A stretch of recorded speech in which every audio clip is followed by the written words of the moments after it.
Shri George Pudippara, വിമർശനങ്ങൾ ഭയക്കുന്ന ഒരു സമ്മേളനമാണോ എന്നൊരു ചോദ്യമാണ് ശ്രീ ജോർജ് പുടിപ്പാറ. ഇപ്പോൾ നമുക്ക് ജില്ലാ സമ്മേളനങ്ങൾ പരിശോധിച്ച് നോക്കിയാൽ തിരുവനന്തപുരം, കൊല്ലം, വയനാട്, മലപ്പുറം, പത്തനംതിട്ട വി ഗോവിന്ദൻ മാത്രമായിരുന്നു അപ്പോൾ ആ സമ്മേളനങ്ങളിൽ പങ്കെടുത്തിരുന്നത്. പിന്നീട് കോട്ടയം മുതലുള്ള സമ്മേളനങ്ങളിൽ മുഴുവൻ സമയം മുഖ്യമന്ത്രി സമ്മേളനത്തിൻ്റെ മുഴുവൻ സമയ ഭാഗമാവുകയാണ്. അപ്പോഴേക്കും മുൻപ് നടന്നിരുന്ന വിമർശനങ്ങൾ അങ്ങോട്ട് മാറുകയാണ്. മുഖ്യമന്ത്രി ഇരുത്തിക്കൊണ്ട് വിമർശിക്കാൻ ധൈര്യപ്പെടാതിരുന്ന പ്രതിനിധികൾ പറയുന്നില്ല. മറ്റേത് ആഭ്യന്തര വകുപ്പിനെതിരെ രൂക്ഷമായ വിമർശനങ്ങൾ ഉണ്ടായിരുന്നു.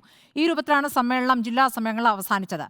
ഇപ്പോൾ നമ്മൾ ഈ കൊല്ലം സമ്മേളനത്തിലേക്ക് എത്തുമ്പോൾ അതിനകത്ത് വിമർശനങ്ങൾ ആ രൂപത്തിൽ ആഭ്യന്തര വകുപ്പുമായി ബന്ധപ്പെട്ടൊക്കെ നിരവധി വിമർശനങ്ങൾ പുറത്തു വരുന്നുണ്ടെങ്കിലും അകത്ത് അതൊന്നും വരുന്നില്ല. മാത്രമല്ല, മുഖ്യമന്ത്രി നല്ല രീതിയിൽ പ്രവർത്തിക്കുന്നു, മന്ത്രിമാർ ആ നിലയിലേക്ക് ഉയരുന്നില്ല എന്നുള്ളതാണ് വിമർശനത്തിലെ വാചകം. അതിനെങ്ങനെയാണ് താങ്കൾ കാണുന്നത്? നമ്മൾ കണ്ടതാണ് മുൻ സമ്മേളനങ്ങളിൽ എങ്ങനെയൊക്കെയാണ് വിമർശനങ്ങൾ ഉണ്ടായിട്ടുള്ളതെന്ന്. സംഘടനാ റിപ്പോർട്ടിലെ വിമർശനത്തെ തുടർന്ന് ആലപ്പുഴ സമ്മേളനത്തിൽ നിന്ന് VS ഇറങ്ങിപ്പോയത് വരെ നമ്മൾ കണ്ടതാണല്ലോ. സ്മൃതി സ്മൃതി പറഞ്ഞ കാര്യങ്ങളിൽ തന്നെ ഉണ്ടാവും. സായിപ്പിനെ കാണുമ്പോൾ കവാത്ത് മറക്കുക എന്ന് പറയുന്ന ഒരു പ്രയോഗം ഉണ്ടല്ലോ.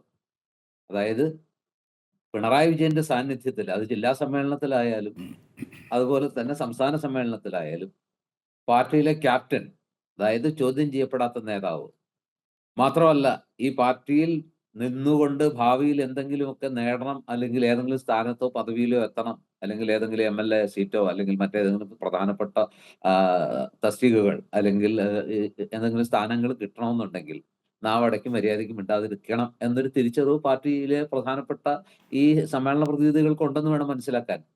ഒന്ന് ആലോചിച്ച് നോക്ക് സ്മൃതി. ഇപ്പൊ ശ്രീകുമാർ പറഞ്ഞ കുറെ കാര്യങ്ങളുണ്ട്.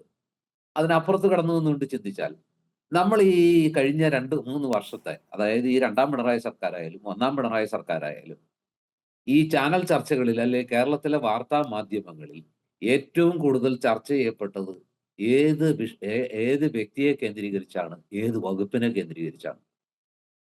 അപ്പൊ ഏറ്റവും കൂടുതൽ ഈ മുന്നണി, ഈ മന്ത്രിസഭ, ഈ സർക്കാർ ഏറ്റവും കൂടുതൽ വിമർശിക്കപ്പെട്ടതും ഏറ്റവും കൂടുതൽ വിവാദങ്ങൾക്ക് വഴി തുറന്നതും ആ വിവാദങ്ങളുടെ എല്ലാം കേന്ദ്ര ബിന്ദുവായിട്ട് അതിന്റെ എല്ലാം ഉത്തരവാദപ്പെട്ട സ്ഥാനത്ത് നമ്മൾ കണ്ടത് ആരെയാണ്? മുഖ്യമന്ത്രി ശ്രീ പിണറായി വിജയനാണ്. കാരണം അദ്ദേഹത്തിന്റെ ഓഫീസുമായിട്ട് ബന്ധപ്പെട്ട്, അദ്ദേഹത്തിന്റെ പ്രിൻസിപ്പൽ സെക്രട്ടറിയായിട്ട് ബന്ധപ്പെട്ട്, അതിനുശേഷം അദ്ദേഹത്തിന്റെ മകളുമായി ബന്ധപ്പെട്ട്, ഇങ്ങനെ ചെയ്യാത്ത സേവനത്തിന് ഇത് വാങ്ങിച്ച് ഇപ്പോ അന്വേഷണം നടക്കുകയാണ്. കേന്ദ്ര ഏജൻസി അല്ലെങ്കിൽ കേന്ദ്രത്തിലെ അത് അന്വേഷിക്കുന്ന ഏജൻസി ഇപ്പോഴും അത് ഡൽഹി ഹൈക്കോടതിയുടെ പരിഗണനയിലിരിക്കുകയാണ്. അപ്പൊ ഏതൊരാളാണോ ഏറ്റവും കൂടുതൽ വിമർശനങ്ങൾക്കും വിവാദങ്ങൾക്കും ഇടവരുത്തിയത്, ആ വ്യക്തിക്ക് ഈ സമ്മേളനത്തിൽ ഏറ്റവും പ്രശംസയും അതുപോലെ തന്നെ അഭിനന്ദനവും കിട്ടുകയും അത്രത്തോളം ഒന്നും പാപം ചെയ്യാത്തവർ നന്നായി കല്ലെറിയപ്പെടുകയും ചെയ്യുന്നൊരു കാഴ്ചയല്ലേ നമ്മൾ കണ്ടുകൊണ്ടിരിക്കുന്നത്. അതിനെന്തായിരിക്കും? ഒറ്റേ ഒരു കാരണമല്ലേ ഉണ്ടാവുള്ളൂ. അദ്ദേഹത്തിനെ വിമർശിക്കാനുള്ള ധൈര്യം ഇന്ന് പാർട്ടിയിൽ ആർക്കുമില്ല. കാരണം ആ വിമർശിച്ചാൽ അവർക്ക് പാർട്ടിയിൽ ഭാവിയിൽ എന്ത് സംഭവിക്കും, അവരെങ്ങനെ ഒതുക്കപ്പെടും, അവർ എങ്ങനെ ഈ പാർട്ടിയുടെ മുഖ്യധാരയിൽ നിന്ന് മാറ്റി നിർത്തപ്പെടും എന്ന കാര്യത്തെക്കുറിച്ച് അവർക്ക് ആശങ്കയുണ്ട്. അപ്പൊ അതുകൊണ്ട് സ്വാഭാവികമായിട്ടും പിണറായി വിജയൻ എന്ന് പറഞ്ഞ വ്യക്തിയെ കേന്ദ്രീകരിച്ചാണ് ഈ ഭരണം നിൽക്കുന്നത്. ഭരണം നേടിയതും 2ാം ഊഴം നേടിയതും ഒരുപക്ഷെ അദ്ദേഹത്തിന്റെ കഴിവുകൊണ്ട്, അദ്ദേഹത്തെ കണ്ടുകൊണ്ടായിരിക്കാം.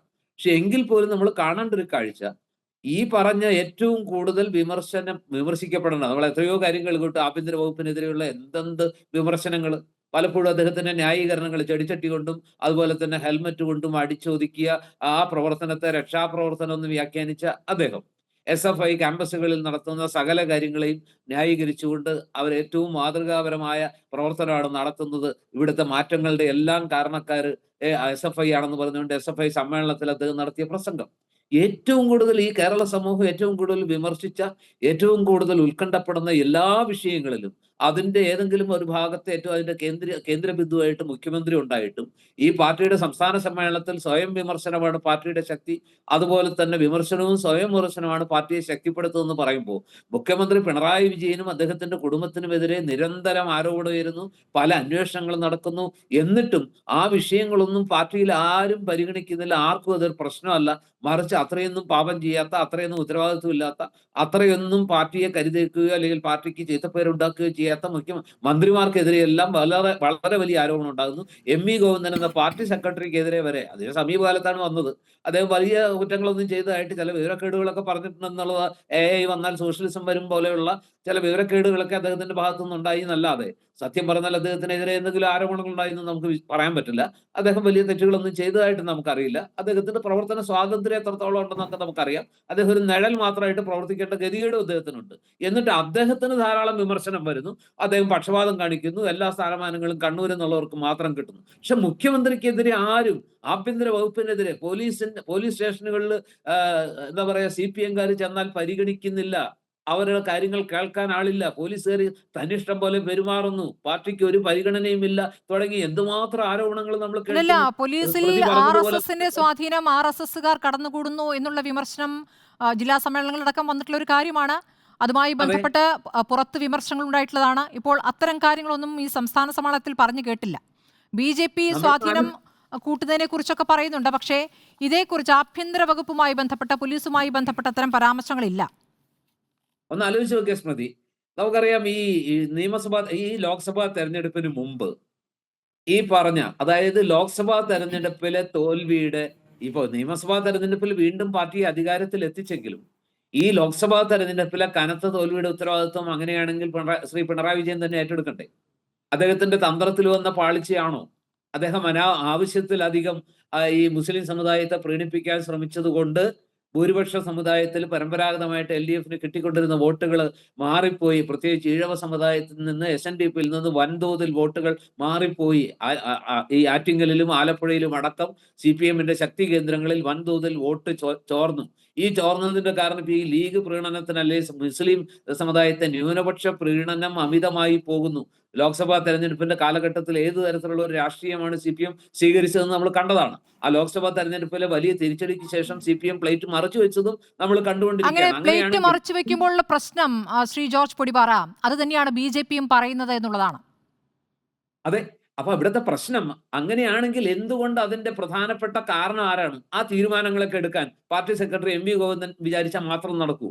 ആ രീതിയിലുള്ള ഒരു നിലപാട് എടുത്തതിലൂടെ പാർട്ടിക്ക് വോട്ടുകൾ നഷ്ടപ്പെട്ടെങ്കിൽ ലോക്സഭ തെരഞ്ഞെടുപ്പിൽ തുടർച്ചയായി രണ്ടാം തവണയും പാർട്ടി ഏതാണ്ട് എന്താ പറയാ ക്ലീൻ വാഷ് ഔട്ടായി പോകുന്ന രീതിയിൽ പരാജയം ഏറ്റുവാങ്ങേണ്ടി വരുന്നെങ്കിൽ ഈ തെരഞ്ഞെടുപ്പിലെ വിജയത്തിന്റെ ഉത്തരവാദിത്വം മുഴുവൻ ക്യാപ്റ്റന്റെ ക്രെഡിറ്റിലും അക്കൗണ്ടിലും കൊടുക്കുമ്പോൾ ഈ വലിയ പരാജയങ്ങളുടെ ഉത്തരവാദിത്വവും അദ്ദേഹം തന്നെ ഏറ്റെടുക്കണ്ടേ? അതേക്കുറിച്ച് പാർട്ടി അംഗങ്ങൾക്ക് വിമർശിക്കാനൊന്നുമില്ലേ? ഈ അതായത് ഏറ്റവും വലിയ ശക്തി എന്ന് പറയുന്നത് സമ്മേളനങ്ങളുടെ ഇത്തരം നടത്തിപ്പ്, ഇതുപോലുള്ള ഒരു തെരഞ്ഞെടുപ്പ് നടത്താൻ പറ്റുമോ എന്നൊക്കെ ശ്രീ ജേക്കബ് ജോർജൊക്കെ ആവേശത്തോടെ ചോദിച്ചു. ഞാൻ സമ്മതിക്കുന്നു. കാരണം ഇതൊരു കേഡർ പാർട്ടിയാണ്. കോൺഗ്രസിനെ കൊണ്ട് അത് പറ്റില്ല. കാരണം കോൺഗ്രസ് ആ സ്വഭാവം എടുത്താൽ കോൺഗ്രസിനകത്ത് ഇപ്പോൾ ഉള്ളവർ പോലും ഉണ്ടാവില്ല. കാരണം ഈ രീതിയിലുള്ള അനുസരണയും അച്ചടക്കവുമാണ് ഈ ഭൂമിയിലെ ഏറ്റവും മികച്ച ഗുണം.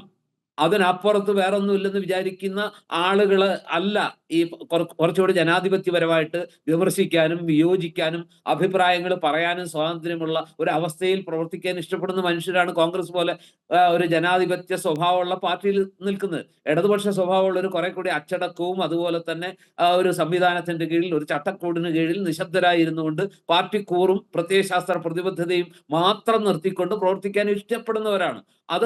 അതിൽ തുലവും വ്യത്യസ്തമായ ഒരു സമീപനമാണ് കോൺഗ്രസ്സുകാരുടേത്.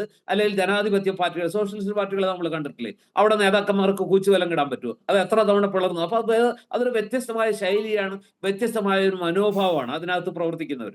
ഞാൻ പറഞ്ഞു വരുന്നത് ഇതൊക്കെയാണെങ്കിലും മാർക്സിസ്റ്റ് പാർട്ടിയുടെ കഴിഞ്ഞ കാലങ്ങളിൽ സ്മൃതി ചൂണ്ടിക്കാണിച്ചല്ലോ 2 ദിവസമായിരുന്നു പണ്ടൊക്കെ പ്രവർത്തന റിപ്പോർട്ടിനെ കുറിച്ചുള്ള ചർച്ച. അതൊരു ശുദ്ധീകരണ പ്രക്രിയയായിരുന്നു. അധികാരത്തിലിരിക്കുന്നവർ, നേതൃത്വത്തിലിരിക്കുന്നവർ, നയിക്കുന്നവർ എത്രത്തോളം അവർക്ക് തെറ്റുപറ്റിയിരിക്കുന്നു, എത്രത്തോളം അവർ തെറ്റ് തിരുത്തേണ്ടതുണ്ട്, ഏതെല്ലാം വിഷയങ്ങളിലാണ് തെറ്റുപറ്റിയത്, ഏതെല്ലാം വിഷയങ്ങളിലാണ് തിരുത്തൽ ആവശ്യമുള്ളത്, ഇത്തരം സമീപനങ്ങളിലും നയങ്ങളിലും അതുപോലെ തന്നെ എന്താ പറയാ ഈ പറഞ്ഞ സ്ട്രക്ചറൽ റീഫോംസിലും ഒക്കെ പാർട്ടിക്ക് പറ്റിക്കൊണ്ടിരിക്കുന്ന വീഴ്ചകളെ അതുപോലെ തന്നെ കുഴപ്പങ്ങളെ കുറിച്ചൊക്കെ തുറന്ന ചർച്ചകളുടെ വേദിയായി ഒരു തിരുത്തലിന് വഴിയൊരുക്കുന്ന അതാണ് യഥാർത്ഥത്തിൽ ഈ പ്രവർത്തന റിപ്പോർട്ടിന്മേലുള്ള ചർച്ച. കഴിഞ്ഞ കാലങ്ങളിൽ അങ്ങനെ ആയിരുന്നു. അതായിരുന്നു പാർട്ടിയുടെ ശക്തി.